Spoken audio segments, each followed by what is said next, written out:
اور دن جمعرات کا تھا۔ احمد آباد کے لیے ایک عام سی صبح رہی ہوگی، لیکن اس کے لیے وہ زندگی کا سب سے نازک دن تھا۔ 25 سال کی عائشہ گھر سے نکلی، اپنا ایک مختصر ویڈیو بنایا، ماں باپ کو فون کیا اور پھر دریا میں چھلانگ لگا دی۔ سوشل میڈیا پر اس کی موت کا ماتم رہا۔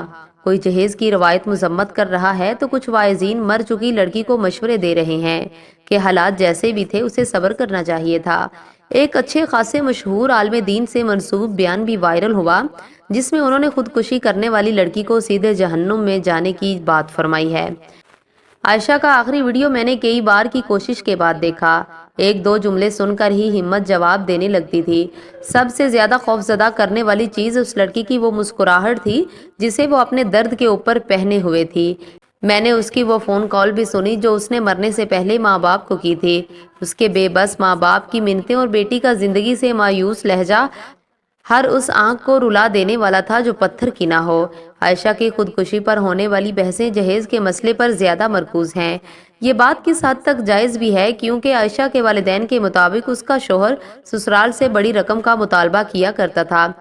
اس معاملے کا ایک اور پہلو ہے جس پر ذرا کم توجہ دی جا رہی ہے، وہ ہے ہماری بچیوں کے بارے میں ہمارا اجتماعی رویہ۔ آپ اس سے لاکھ انکار کریں لیکن واقعہ یہی ہے کہ ہمارے معاشرے میں زیادہ تر ماں باپ بیٹی کو صرف ایک امانت تصور کرتے ہیں۔ یہ عام بول چال کے محاورے ہیں کہ بیٹیاں تو پرایا دھن ہوتی ہیں۔ مائیں بچیوں کو یہ سنا سنا کر بڑا کرتی ہیں کہ تمہیں تو دوسرے گھر جانا ہے۔ یہ عمل لاکھ نیک نیتی سے کیا جاتا ہو لیکن اس سے بچیوں کے ذہن میں یہ بات بیٹھ جاتی ہے کہ یہ گھر ان کا اپنا گھر نہیں ہے، یہاں انہیں بس اتنی اجازت ہوگی کہ کبھی کبھار آ جایا کریں۔ حد تو یہ ہے کہ اپنے یہاں بچیوں کو یہ بتانا بڑی اچھی بات سمجھی جاتی تھی کہ جس گھر میں تمہاری ڈولی جائے وہاں سے تمہارا جنازہ ہی اٹھنا چاہیے۔ اس ذہنیت کی وجہ سے ہمارے سماج میں سب سے معیوب باتوں میں سے ایک یہ بھی ہے کہ کوئی لڑکی اپنے سسرال سے نکل کر میکے میں آ جائے۔ دیہاتی معاشروں میں ان لڑکیوں کے لیے خود خواتین جس قسم کی باتیں کرتی ہیں ان میں یہ جملہ عام ہے کہ فلاں لڑکی تو نکلی ہوئی بیٹھی ہے۔ واقعہ یہ ہے کہ عورتوں کی آپسی بات چیت میں اس طرح کی باتوں کو بڑے چاؤ سے کہا سنا جاتا ہے۔ نکلی ہوئی لڑکیوں کی مائیں جب محفلوں میں عورتوں کے تنزیہ جملوں سے گھائل ہونے لگتی ہیں تو وہ کوشش کرتی ہیں کہ لڑکی کسی بھی طرح سسرال واپس چلی جائے۔ ان کے یہاں یہ سوچنے کی گنجائش نہیں ہوتی کہ وہ معاشرتی دباؤ سے اپنی جان بچانے کی خاطر بیٹی کو کس اذیت میں واپس بھیج رہی ہیں۔ ضروری نہیں کہ معاشرہ لفظوں میں ہی کچھ کہے بلکہ بنا بولے اس کا وہ آتنک قائم ہو چکا ہے کہ ماں باپ کا خون خشک ہوا رہتا ہے۔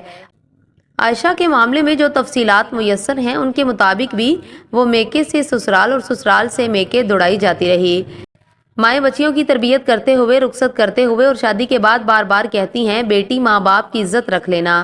آپ اور ہم بھلے ہی نہ سمجھے لیکن بچیاں خوب جانتی ہیں کہ اس عزت رکھ لینے کا کیا مطلب ہے۔